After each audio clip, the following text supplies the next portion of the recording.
Hey everyone. So this is part of a screencast that I do for a physician assistant program.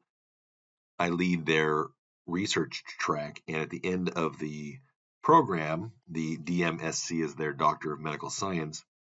At the end of their program, they do a symposium poster. And I've had some questions about our poster for class. The whole purpose of the poster assignment for our class is to give you practice, to give you opportunities to work on conveying your message in that format. So in week 9, we have the platform presentation or the platform type screencast. Why is that valuable? Because it is an 8 to 10 minute aspect or presentation that you would do at a professional conference to share your research. And so you've got a very finite period of time and you have to get your message across in that time period. The poster is similar in that you're presenting your research findings in a large space, and you're hoping that your poster attracts the eye of those people passing by. Now, in week 2, at the end of the week 2 screencast, there is the scoring rubric, and also in week 2, I presented some examples of past posters. When doing your poster, let's look a little bit more at what should go into it, or maybe another way of saying that is what are the aesthetics. So a good poster, it's going to contribute to medical knowledge and it has high educational value. It might highlight also the need for change in clinical practice or change in a diagnostic or prognostic approach.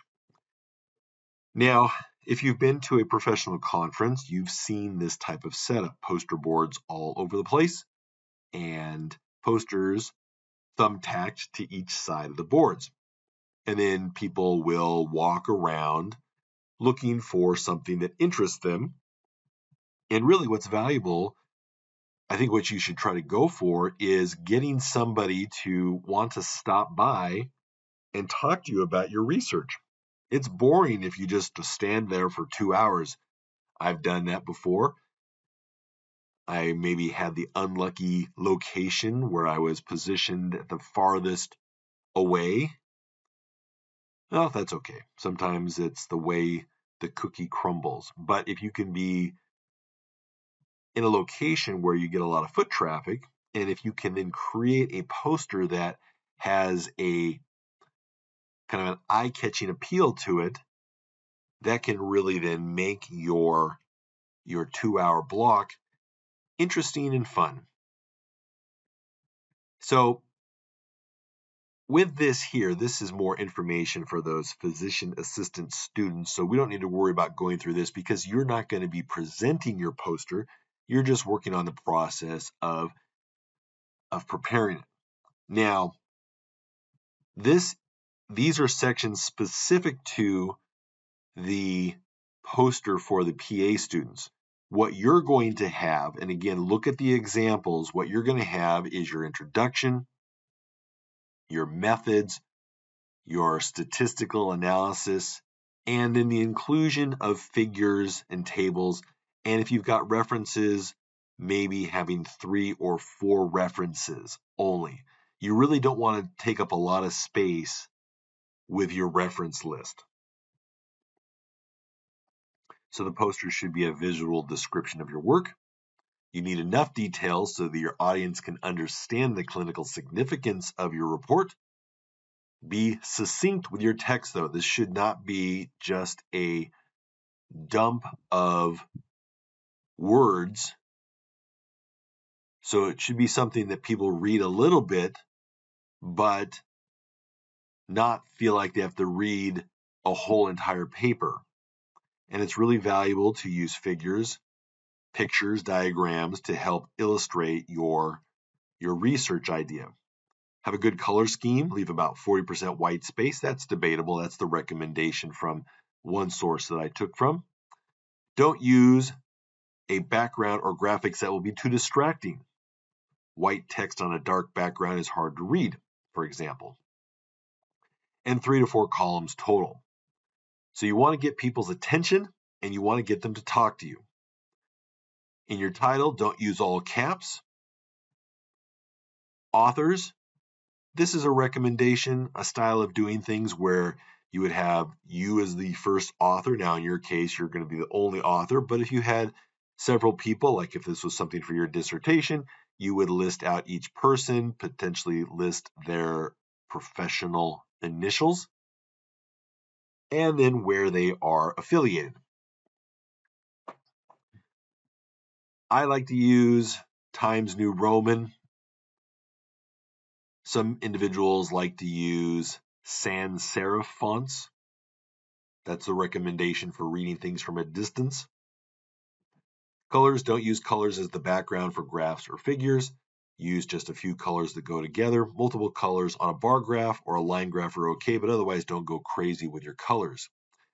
Tables and charts, keep them simple and easy to understand. Try to remove unnecessary borders, lines, and backgrounds.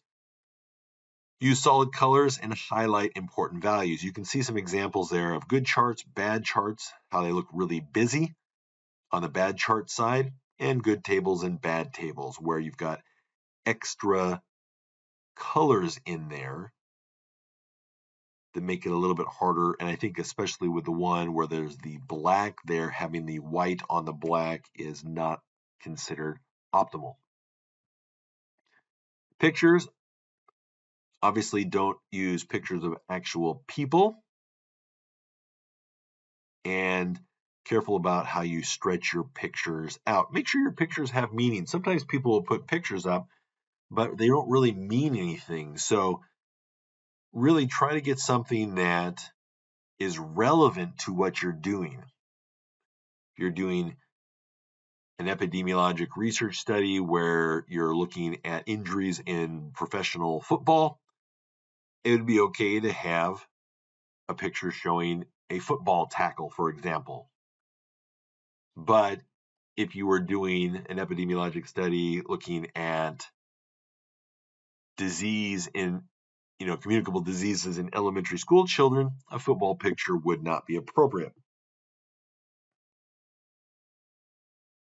So visuals, size-wise, this gives you an idea, because think about this. If you've got them really small as people walk by, they're not going to read something. But if their things are bigger, that might get their attention. So again, the tendency is a lot of times people will, in this class, want to put more information than necessary. Don't worry about that. You're going to be explaining and discussing in your presentation, in your screencast, and you're going to be writing about this in your paper.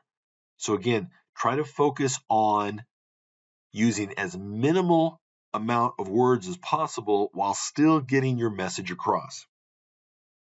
So examples of some good ones and some bad ones. Obviously, there's some good examples from past epidemiologic classes on Canvas. Here's a bad example where there is just kind of an awkward layout with the columns. There is difficulty reading, too much wording, the use of obnoxious figures or graphics. This is another one that's considered not a great one. A lot of words, really small. Tables aren't all that great, no figures. This is considered an appropriate one. This one may have too many words. It's kind of on the borderline, but I do like the use of the different figures in there that makes people want to kind of check that out. One problem with this, the wording's kind of small, so from a distance, it may be hard to follow along on. So this one is considered an even better one. This is a good balance between text and visuals for a poster. All right, some final thoughts here. Now, this is for the PA class, so I'm not going to read through that one. This one's more of kind of like how you would talk about it with people. So there's an example. Just wanted to share that just because people always have questions. And please reach out via email if you've got questions about your poster or platform presentation.